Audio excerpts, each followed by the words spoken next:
Hello friends, मेरा नाम है राजेश स्वरूप। आज हम लोग एनसीईआरटी मैथमेटिक्स, ये क्लास 9th का मैथ बुक है। आज हम लोग इसका जो चैप्टर 6 है, उन चैप्टर मैंने एक चैप्टर ख़त्म कर चुका हूँ। मैं हीरोन्स फार्मूला का जो चैप्टर है वो मैंने ख़त्म कर चुका हूँ। हीरोन्स फार्मूला वाला, उसमें जो एक एक्सरसाइज था और उसका मैंने पूरा वीडियो अपलोड कर दिया, तो वहाँ पे जाकर आप लोग देख सकते हैं। तो आज हम लोग न्यू चैप्टर और नए टॉपिक के साथ शुरू करते हैं आज का लाइन्स एंड एंगल, जो कि चैप्टर 6 है हमारा, लाइन्स एंड एंगल। पहले पहले हम लोग कुछ उसके बारे में इंट्रोडक्शन देख लेते हैं इसका, लाइन्स एंड एंगल का।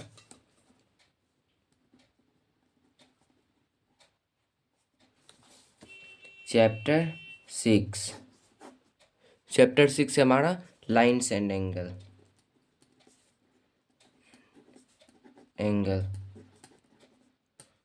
तो उसके बारे में हम लोग पहले बेसिक चीज़ जान लेते हैं, क्योंकि यानी कि बुक में मैं आपको बुक का देख के तो बताऊंगा, उसमें जो थ्योरम है और फिर थ्योरम इसमें तो बहुत सारा दिया हुआ है, तो फिर मैं उसको आपको पहले दिखा देता हूँ। उसके बाद मैं बेसिक चीज़ यानी कि जो हम लोग बचपन से पढ़ते आ रहे हैं वो चीज़ मैं आपको बताने जा रहा हूँ इस बार। तो जो चीज़ इसमें है सेम चीज़ मैं भी बताने जा रहा हूँ, मतलब लगभग सेम ही चीज़ है। इसमें भी जैसे 6.2 बेसिक टर्म एंड डिफिनेशन दिया हुआ है। फिर थ्योरम मैं आपको दिखा देता हूँ। ये एग्जाइमो 6.2, एग्जाइमो 6.2 हो गया। फिर एग्जाइमो 6.1, यहाँ पे 6.1 हो गया। इंटरसेक्टिंग और नन इंटरसेक्टिंग और नन इंटरसेक्टिंग लाइंस है यहाँ पर। और फिर लीनियर पेयर सब के बारे में दिया हुआ है। अलग अलग एडजेसेंट, वर्टिकली अपोजिट एंगल, इन सब के बारे में दिया। पहले मैं आपको कुछ टॉपिक में ऐसे ही बता देता हूँ। पहले मैं एंगल के बारे में बताता हूँ। किसके बारे में? एंगल। ठीक है, एंगल के बारे में। एंगल मतलब कि मैं आपको डायरेक्टली बता रहा हूँ कि ये एक स्ट्रेट लाइन है। ठीक है, स्ट्रेट लाइन है। यहाँ पर से यहाँ ये बीच में मिडिल पॉइंट है। फिर इस जगह से जो अगर इसको पूरा देखा जाए, पूरा, तो ये पूरा जो होता है 180 डिग्री होता है। यानी कि मैं तो, यानी कि सभी बच्चे तो बचपन से पढ़ते आए हैं कि पूरा स्ट्रेट लाइन है और वो पूरा स्ट्रेट लाइन है और वो पॉइंट से 180 डिग्री पे घुमा रहता है। तो ये 180 डिग्री हो गया। इसको कहते हैं straight line, straight line, straight angle.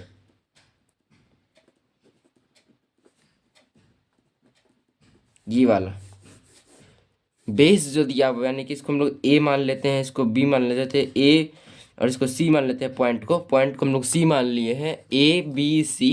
तो यहाँ पर अगर बोला जाए angle A C B is equal to 180 degree, angle A C B is equal to 180 degree. और फिर जो यहाँ पर से यहाँ तक होता है, मतलब इसको अगर हटा दिया जाए, किसको, इसको, इस लाइन को हटा दिया जाए, तो सी बी जो बनेगा, यानी सी बी जो एंगल बन रहा है वो 0 डिग्री का बन रहा है। ये 0 डिग्री होता है, जो कि इसको 0 डिग्री ही कहते हैं, इसको 0 डिग्री ही कहते हैं। समझ रहे हैं? फिर जो इसके जो परपेंडिकुलर होता है, परपेंडिकुलर जो होता है, परपेंडिकुलर टू बेस से जो परपेंडिकुलर होता है, जैसे कि मैं बना के दिखा रहा हूँ आपको, इंट्रोडक्शन जो चल रहा है, बेस से जो परपेंडिकुलर होता है वो 90 डिग्री होता है। कितना डिग्री होता है? 90 डिग्री, जिसको हम लोग राइट एंगल कहते हैं। राइट एंगल, इसको हम सब राइट एंगल कहते हैं। और 90 से कम और 0 से अधिक, क्या, 90 से कम, 90 से मतलब कि हम लोग मान सकते हैं वहाँ पे 89 डिग्री भी हो सकता है, 88 डिग्री भी हो सकता है, कुछ भी हो सकता है। लेकिन 0 डिग्री से प्लस में, 0 डिग्री से प्लस में, जैसे 1 डिग्री हो गया, 2 डिग्री, इसको हम लोग एक्यूट एंगल कहते हैं। एक्यूट, एक्यूट एंगल कहते हैं। मतलब कि 90 से कम और 0 से अधिक को हम लोग एक्यूट एंगल कहते हैं। क्या कहते हैं? Acute angle. और फिर 90 डिग्री को राइट एंगल। फिर 0 डिग्री यानी कि जो बेस फॉर्म में रहता है 0 डिग्री रहता है। और फिर अगर angle A C B is equal to 180 degree को हम लोग स्ट्रेट एंगल भी कहते हैं। ठीक है, लेकिन अगर वही बात किया जाए राइट एंगल, मतलब 90 से प्लस होना चाहिए, 90 से प्लस फॉर्म में होना चाहिए, लेकिन 180 से माइनस में होना चाहिए। मतलब कि 180 से माइनस ले लेते हैं, तो वैसे 179 डिग्री मान लिए, 179, क्या, 179 अगर मानते हैं तो वो क्या आता है, और फिर 90 से प्लस 91 डिग्री क्या होगा, तो वो होता है ऑब्ट्यूज एंगल। ऑब्ट्यूज एंगल क्या होता है, ऑब्ट्यूज एंगल, ये हम लोग जान लिए। अब इसके बाद जो यहाँ पर से टोटली राउंड ऑफ करके आया, यानी कि 0 डिग्री से फिर घूमते घूमते फिर वहीं पे आ गया है, तो उसको हम लोग कंप्लीट एंगल कहते हैं।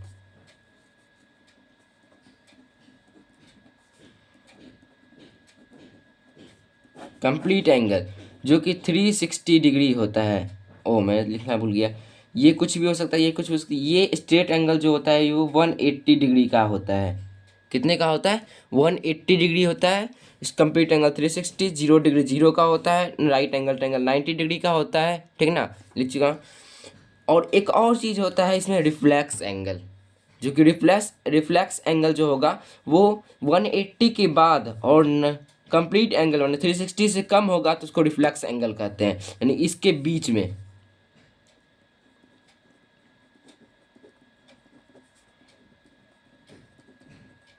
रिफ्लेक्स एंगल, चलिए मैं आपको बेसिक टर्म और डिफिनेशन यहीं पर दिया हुआ है तो वो भी मैं दिखा देता हूँ। ये मुझे दिख गया, ये चलिए दिखाता हूँ मैं ये।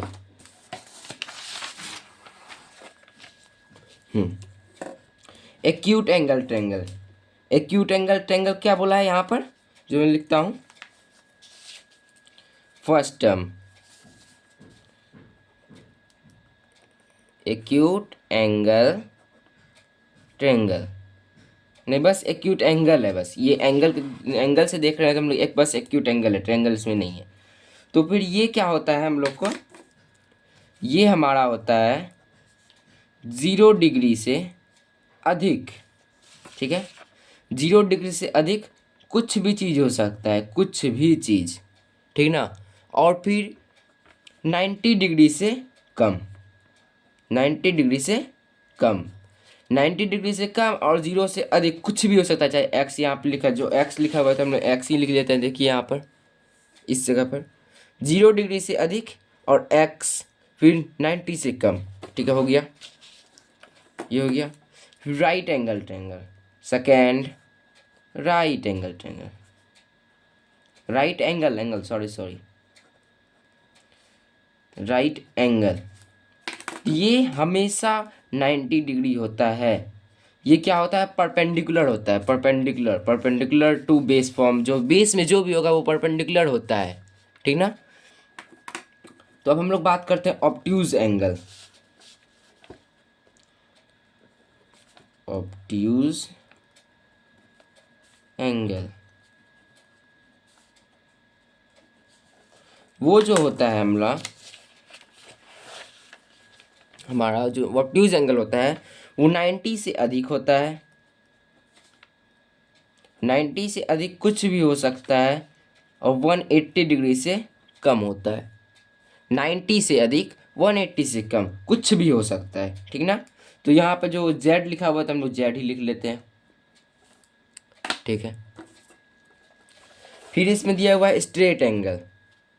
स्ट्रेट एंगल इसमें जो है ना, मैंने यहाँ 0 डिग्री एक एक्स्ट्रा बता दिया हूँ, लेकिन 0 डिग्री का इसमें कोई चर्चा किया गया नहीं है, इसी कारण 0 डिग्री भी होता है, ठीक ना। फिर चौथा आता है स्ट्रेट एंगल। स्ट्रेट एंगल तो वो हमेशा 180 डिग्री ही होता है। Straight angle 180 degree, straight angle 180 degree, ठीक ना, जो कि यहाँ पर से मैंने यहाँ तक बताया था आपको, ठीक ना, यही बोल रहा है।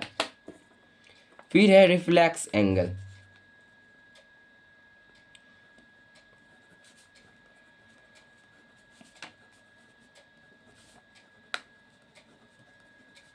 रिफ्लेक्स एंगल जो होता है वो 180 से डिग्री से अधिक होता है, कुछ भी हो सकता है 180 डिग्री के बाद, और 360 डिग्री से कम होता है, 360 डिग्री से कम होता है क्या।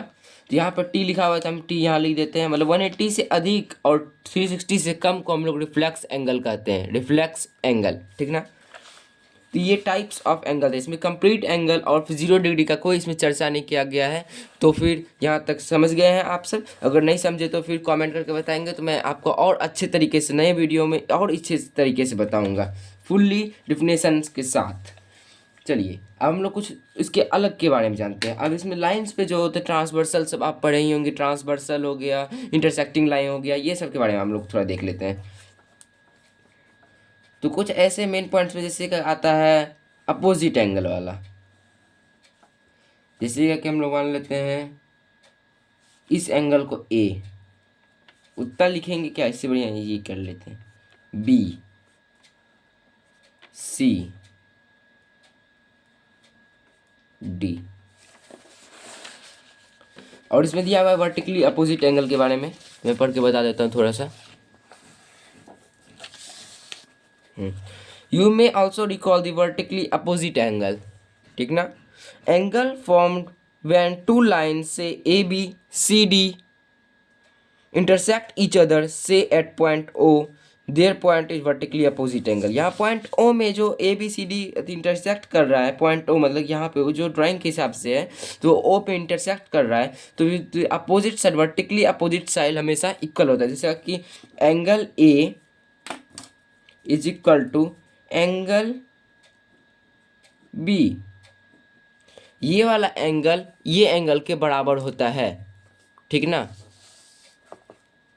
ये वाला एंगल ये वाला एंगल के बराबर होता है। फिर यहाँ पर सी जो बटेगा, C is equal to angle D, ये होगा, माना वर्टिकली अपोजिट एंगल इक्वल होता है। किस हिसाब से? Vertically opposite angle equal.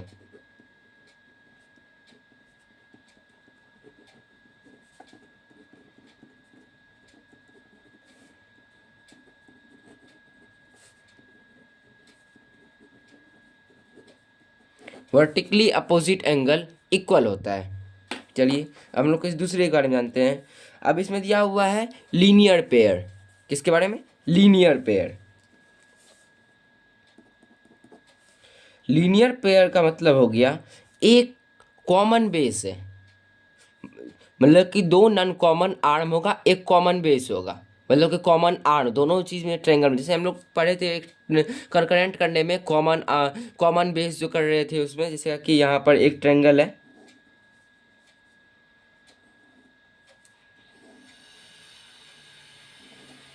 फिर ये ट्रायंगल है यहाँ ए बी सी डी, तो इसमें ए बी सी और डी सी बी में बी सी जो है कॉमन है, बी सी कॉमन है दोनों में,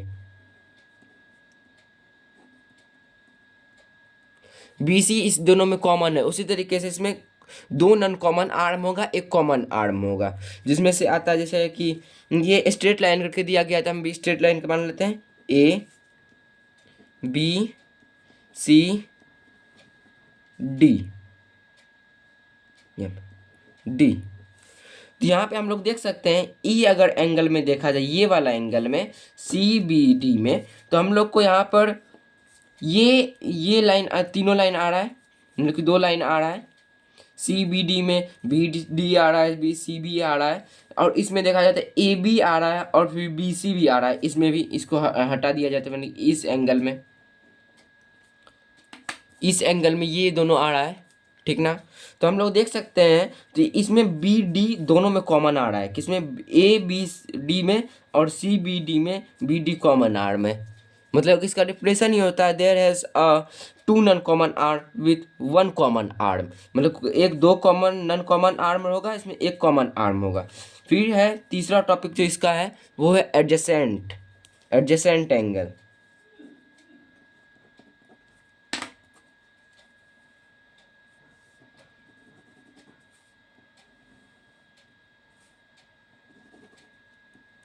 डी सी बी ए, ठीक है? इसमें देख सकते हैं मैं सेम टू सेम इसका ड्राइंग बनाया हूँ, यहाँ का ये इस जगह का ड्राइंग मैंने सेम टू सेम यहाँ पे उतारा है। तो अब इसको मैं पढ़ के दिखाता हूँ।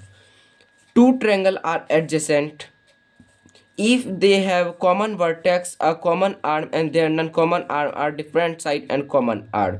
Different side और one non common R dot होना चाहिए, एक कॉमन आर, मतलब लीनियर पेयर के तरह ही सेम टू सेम होता है, ठीक ना। और फिर then their sum is always equal to the angle formed by two non common arm, दोनों का सम नॉन कॉमन आर के एंगल से बराबर होना चाहिए। जैसे A B C is equal to A B D plus D B C, मतलब दोनों का ये पूरे एंगल का सम ई दोनों को जोड़ने के बराबर होना चाहिए। ये इसमें एडजेसेंट एंगल में बताया गया है, ठीक है। तो हम लोग इसके बारे में अगला कुछ जानते हैं, theorem.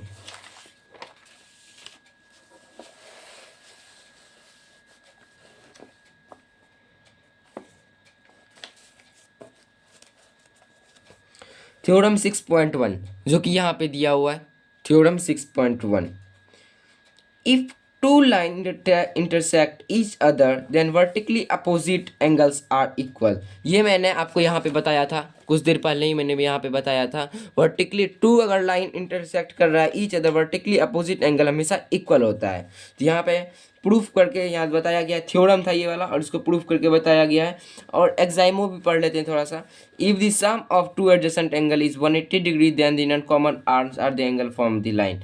To sum of two adjacent angle, two adjacent angle का 180 डिग्री है, तो नॉन कॉमन आर्म जो होंगे वो एंगल जो लाइन फॉर्म करेंगे वो होता है लाइन फॉर्म अ लाइन। वो लाइन एक फॉर्म करते हैं, क्या करते हैं, एक लाइन फॉर्म करते हैं।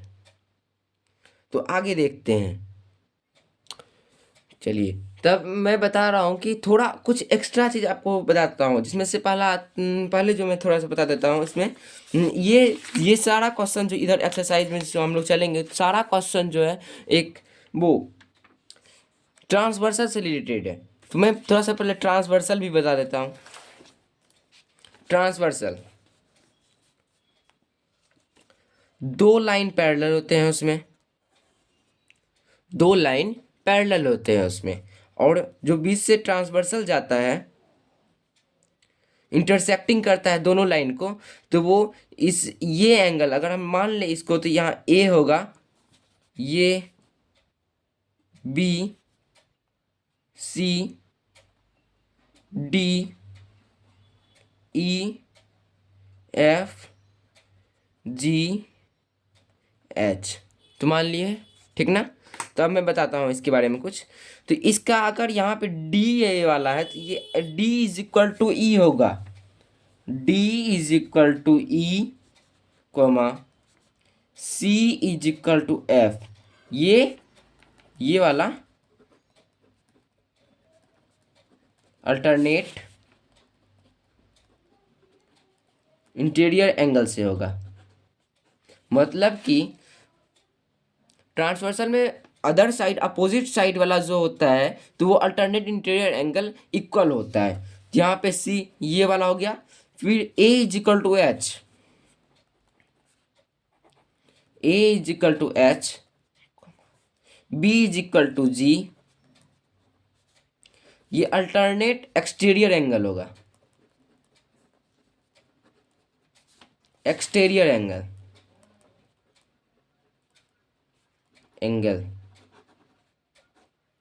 ठीक। ये अल्टरनेट एक्सटीरियर एंगल हो गया। अब उसके बाद जो B is equal to F,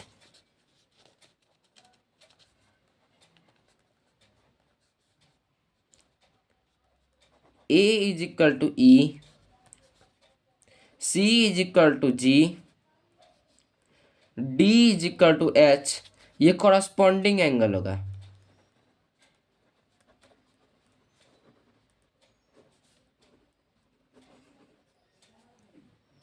corresponding angle होगा कौन, ये वाला, यानी कि ये फ्रंट फुट में, यानी जो सामने ऊपर वाला होता है, तो उसका दूसरे पैरेलल लाइन का भी अपर साइड वाला ही वो कोरस्पॉन्डिंग एंगल इक्वल रहता है।